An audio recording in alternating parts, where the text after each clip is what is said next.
अक्सर हम आम जीवन में एक वाक्य का प्रयोग करते हैं।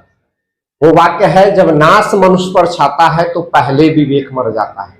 आपको बता दें कि आज इसी वाक्य के रचयिता की जन्म तिथि है। जी हाँ, आज राष्ट्र कवि रामधारी सिंह दिनकर जी की जन्म तिथि है। रामधारी सिंह दिनकर जी की कर्मभूमि मुजफ्फरपुर को मानी जाती है। कहा जाता है कि सर्वप्रथम साहित्य की रुचि मुजफ्फरपुर के युवाओं में रामधारी सिंह दिनकर जी ने ही दी थी। आपको बता दें कि रामधारी सिंह दिनकर जी की जयंती आज कांटी स्थित साहित्य भवन में मनाई गई और इस जयंती के अवसर पर साहित्य प्रेमी कांटी के जितने भी पत्रकारगण हैं वो उन्होंने पुष्पांजलि अर्पित किया और श्रद्धांजलि दिया। और साथ साथ उनके पुत्र की मृत्यु एक दिन पहले हुई थी, जिसके लिए मौन रखकर श्रद्धांजलि सभा का भी आयोजन किया गया। हमारे साथ नूतन साहित्यकार परिषद के अध्यक्ष हैं, उनसे जानेंगे इनके जीवन के बारे में, इनकी जीवनी के बारे में और इनके लेखनी के बारे में। इनकी लेखनी स्वतंत्रता से पहले भी और स्वतंत्रता के बाद भी कितना लाभदायक हुआ इस भारत देश को। स्वागत है सर आपका हमारे बीडी न्यूज में। राष्ट्र कवि दिनकर मुजफ्फरपुर के लिए एक वरदान साबित हुए। एक समय ऐसा था कि मुजफ्फरपुर में साहित्यकारों की कमी थी और उन्हें अपने साहित्य के माध्यम से कई साहित्यकार, जानकी वल्लभ शास्त्री जैसे साहित्यकारों को प्रेरणा दी। इनके जीवन से क्या प्रेरणा लेनी चाहिए और इनके जीवन की जो लीला है वो कहां से कहां तक चली? ये बचपन के दिन इनके कठिनाई के दिन थे। कठिन श्रम के बाद इनने पढ़ाई की। इनके 3 भाई थे, बड़े और छोटे ने इसलिए पढ़ाई छोड़ दी कि ये बीच के जो रामधारी सिंह दिनकर थे, जिनके बचपन का नाम नुनुआ था, ये पढ़ सके। और इनने पूरे परिश्रम के साथ, पूरे मेहनत के साथ पढ़ाई की। ये हाई स्कूल में पढ़ने के लिए इनको गंगा नदी पार करके जाना पड़ता था। जिस दिन ये अंतिम क्लास छोड़ के नहीं लौटते और जिस दिन वो गंगा उस पार रह जाते, रात भर उनको वहीं रहना पड़ता था। इस कठिनाई के बीच इनकी पढ़ाई हुई और इनने अध्ययन में इनकी बड़ी रुचि थी। जब अति हुए तो इन्हें BA ऑनर्स पटना से किया। BA ऑनर्स पटना से का ये हिस्ट्री में किया। उसके बाद MA हिंदी में करने के बाद ये मुजफ्फरपुर में आके LS कॉलेज में विभागाध्यक्ष हुए हिंदी के। बड़ा संघर्षपूर्ण जिंदगी रहा। उसके पूर्व इनने अंग्रेज सरकार की नौकरी की। इनकी कविताओं को लेकर इनके ऑफिसर ये स्वर्ग की ओर चढ़ता आ रहा है, वो किसी अति ने सुनाया था पूरी कविता। ऑफिसर ने इनकी तारीफ तो की, लेकिन उसको लगा कि हमने एक गलत आदमी का चयन कर लिया है। और ठीक 4-5 वर्षों में इनके 22 तबादले हुए और इनके विरुद्ध फाइल तैयार किया जाने लगा। अंततः ये अपने को बदल नहीं सके।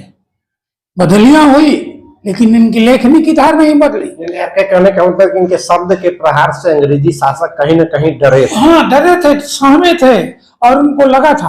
खैर, उनको तो जाना था। तो इनकी बदलियां हुई, कलम की धार नहीं बदले, इनके विचार नहीं बदले, रचनाएं ये वही करते रहे।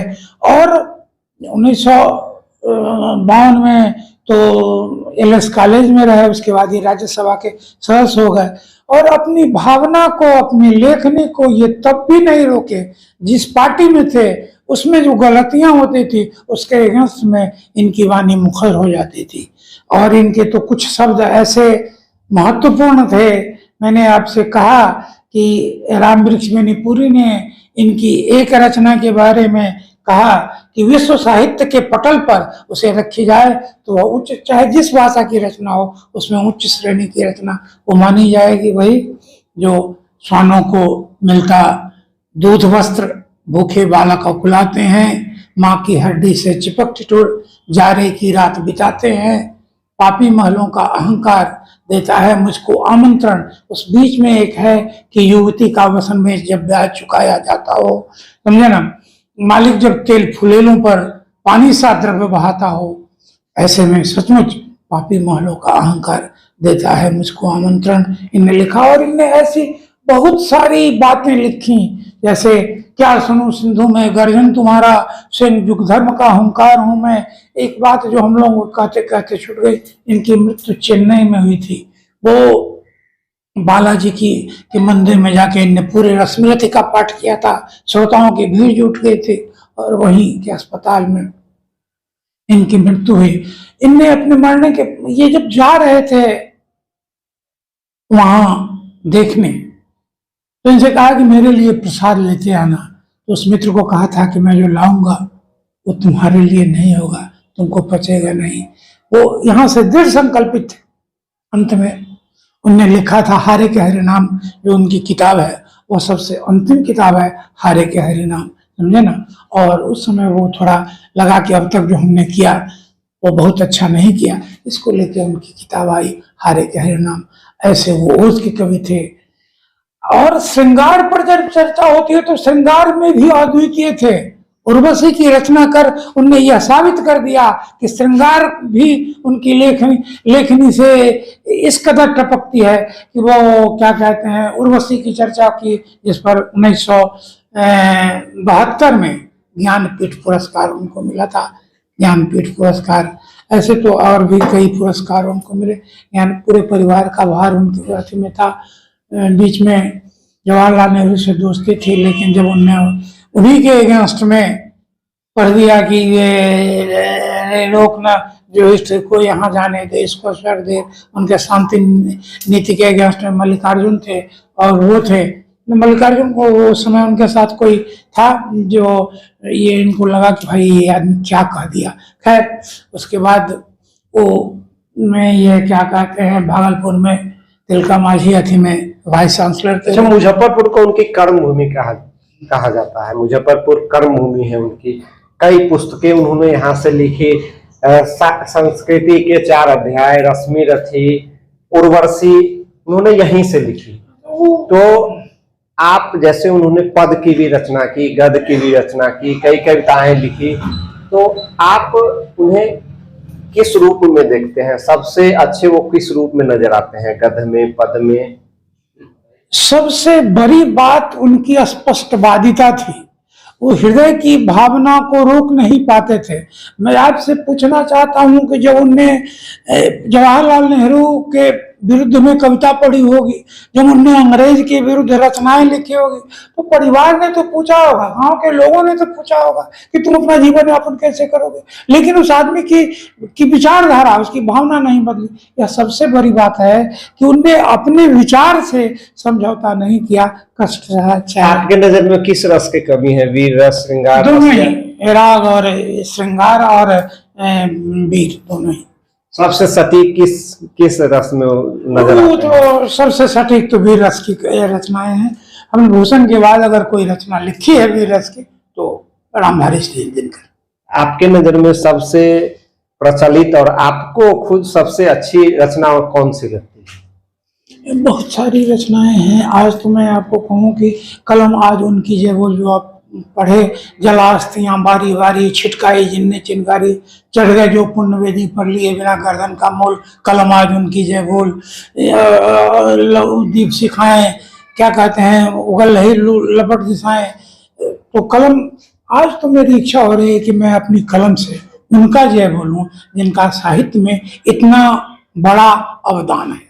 अच्छा, आपने कहा कि वो वीर रस, श्रृंगार रस, सारे रसों में उनकी जो कविताएं हैं, उनका गद्य हो चाहे पद हो, सब अच्छी है। लेकिन एक समय ऐसा था कि उनको विद्रोही कवि के रूप में भी लोग जानने लगे थे। कई साहित्यकार, कई कवि उनको विद्रोही कवि कहते थे।